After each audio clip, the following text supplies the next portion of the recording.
नमस्कार दोस्तों, मेरा नाम है दीक्षा और आज हम बात कर रहे हैं एक ऐसे विषय पर जो हम सभी की ज़िंदगी से जुड़ा है।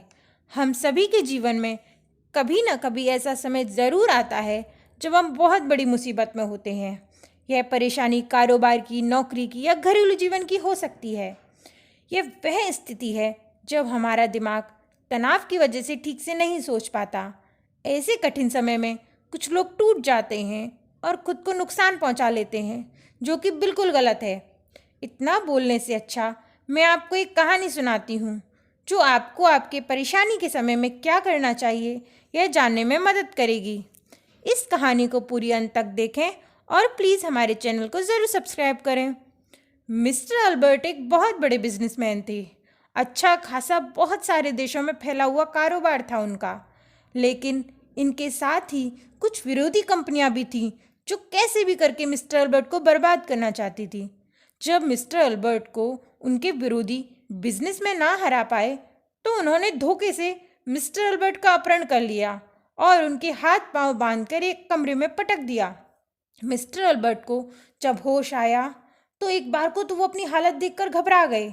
उस अंधेरे कमरे में हाथ पैर बांधने से उनसे कुछ नहीं हो पा रहा था। वे खुद को छुड़ाने के लिए झटपटा रहे थे। तभी उन्हें अपनी माँ की बचपन में सिखाई हुई एक बात याद आई। बेटा, चाहे कितना भी बुरा वक्त हो या कितनी भी कठिन परिस्थिति हो, तुम कभी घबराना नहीं, बल्कि शांति से उस समस्या को धीरे धीरे सुलझाने की कोशिश करना। माँ की बात याद आते ही मिस्टर अल्बर्ट में जैसे फिर से ताकत आ गई। उन्होंने पूरी ताकत लगाकर अपने आप को सारे बंधनों से छुड़ा लिया।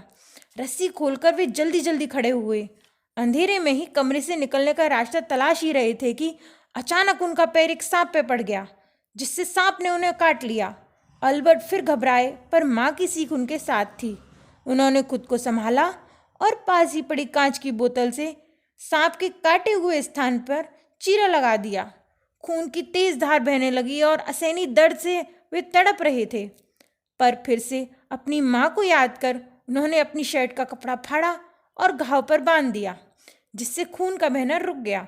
इतनी सारी मुसीबतों को पार करने के बाद एक और मुसीबत यह थी कि अब इस कमरे से कैसे बाहर निकला जाए। एक बार फिर से उन्होंने अपनी माँ की बात याद करी और वो फिर से निकले रास्ता तलाशने में। कमरे को टटोलने पर उन्हें एक ऐसी दीवार दिखाई दी जो अन्य दीवारों की तुलना में कमज़ोर थी। उन्होंने अपनी पूरी शक्ति लगाकर दीवार पर जोर से धक्का मारा। 4-5 धक्कों में दीवार का एक हिस्सा भरभरा कर गिर गया और वे जल्दी से बाहर आ गए। अब वे स्वतंत्र हो चुके थे। इस कहानी से हमें यह शिक्षा मिलती है कि किसी भी परिस्थिति में फंस जाने पर घबराने के स्थान पर प्रयास किए जाएं तो कोई ना कोई समाधान ज़रूर निकल आता है। उम्मीद है कि आपको आपके सवाल का जवाब मिल गया होगा। प्लीज़ हमारे चैनल को लाइक और सब्सक्राइब ज़रूर करें। धन्यवाद।